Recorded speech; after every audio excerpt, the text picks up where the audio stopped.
گرژی و ئاڵۆزیەکانی نێوان رووسیا و تورکیا لە دوای خستنە خوارەوەی فڕۆکە رووسیەکە لەلایەن هێزی ئاسمانی تورکیاوە ڕێکخراوی پەیمانی باکووری ئەتڵەسی ناتۆی هێناوەتە ناو لێدوانەکانەوە و باز لە ڕۆڵی ئەو ڕێکخراوە دەکرێت لە تێکچوونی پەیوەندیەکانی نێوان تورکیا و رووسیا. ڕێکخراوی پەیمانی باکووری ئەتڵەسی ناتۆ لەسەر بناغەی ڕێکەوتنامەی باکووری ئەتڵەسی لە 4 نیسانی 1949 کە لە واشنگتن واژۆی لەسەرکرابوو دامەزراو.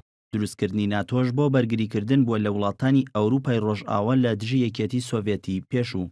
28 وڵات ئەندامیان لە ناتۆ هەیە و جگە لە ئەمریکا و کەنەدا سەرجەمی وڵاتان لە کیشوەری ئەوروپادان.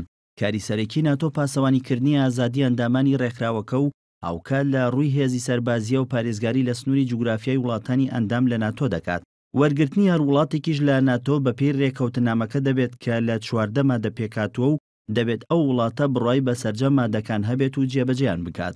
لە مادەی 6 ڕێکەوتنامەکەدا هاتووە هێرش بۆ سەر ئەوروپا و ئەمریکای باکوور و تورکیا لە کاتی بوونی هەڕەشەی ئەمنی لەسەر هەر وڵاتێکی ئەندام لە ناتۆ یا چەند وڵاتێک ئەوە ناتۆ لە سەری بەدەنگدێت و بەزاندنی ئاسمانی هەر وڵاتێکی ناتۆش یاخود هێرش بۆ سەرسوپا و کەشتیگەلی ئەو وڵاتانە لە ئاوەکاندا ئەوە ناتۆ وەڵامی ئەداتەوە. لە کاتی دروستبوونی مەترسی ئەمنی لەسەر سنوورەکانی تورکیا و سووریا لە مانگی ئەیلولی ئەمساڵدا پەیمانی باکووری ئەتڵەسی ناتۆ پاڵپشتی و هەڵوێستی خۆی بۆ تورکیا دووپات کردەوە لە پاراستنی سنووری وڵاتانی ناتۆ و ڕێگریکردن لە دزەکردنی چەکدارانی داعش بۆ وڵاتانی ئەوروپا. دوای کەوتنە خوارەوەی فڕۆکە رووسیەکەش لەلایەن هێزی ئاسمانی تورکیاوە رووسیا ڕایگەیاند ئەو ڕووداوە بەبێ وەڵام نابێت و لە بەرامبەردا تورکیا لە ئەگەری دروستبوونی مەترسی بۆ سەر وڵاتەکەی داوای کۆبوونەوەی بەپەلەی وڵاتانی ئەندامی ناتۆی کرد. تورکیا لە ساڵی 1952 پەیوەندی کردووە بە ناتۆوە، بەڵام لە نێوان ساڵانی 1974 تا 1970 لە ڕێکخراوی ناتۆ کشایەوە و دواتر پەیوەندی پێوە کردەوە. هاوکات رووسیاش لە ساڵی 1997 بە واژۆکردنی ڕێکەوتنامەی سەرەتایی لەگەڵ ئەنجومەنی ناتۆ ئەرکی پلەی ڕاوێژکاری ناتۆی پێدرا لە کاتی تاوتوێکردنی ئەو کێشانەدا کە پەیوەندی هاوبەش لە نێوانیاندا هەیە.